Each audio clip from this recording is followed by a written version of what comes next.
Pagkat kayo ay patuloy kong kakasangkapanin sapagkat nais kong maligtas ang bawat tao na aking binigyan ng buhay.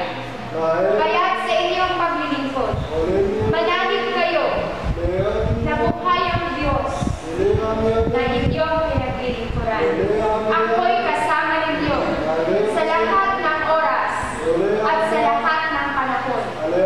Kaya ang bawat araw at bawat oras na inyong ibinibigay sa akin ay lubos ko kinalulugdan.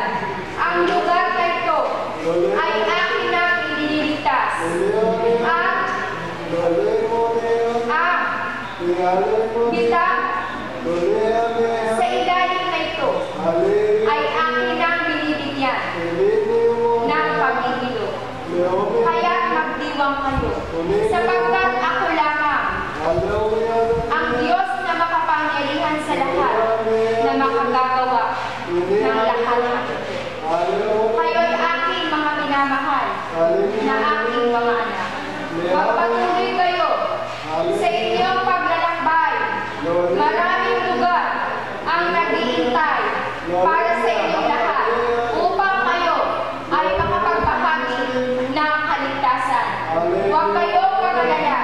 Ako si Yahweh. Ang pangalan iyan ay inyong taglay. Kaya huwag kayong matakot na ibahagi ang aking pangalan sa inyong mga kapatid. Magkaisa kayo, magkinigan kayo, at magtulungan sa lahat ng oras.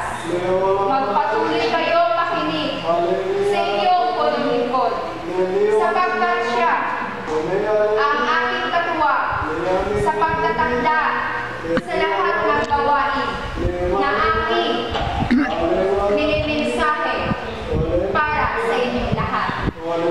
Magdiwang kayo sa darating na inyong anibersaryo. Salamat sa pagbabahagi ninyo ng inyong mga oras sa inyong maliliit na mga kapatid, sapagkat kayo ay kanilang pinasasalamatan sapagkat sila ay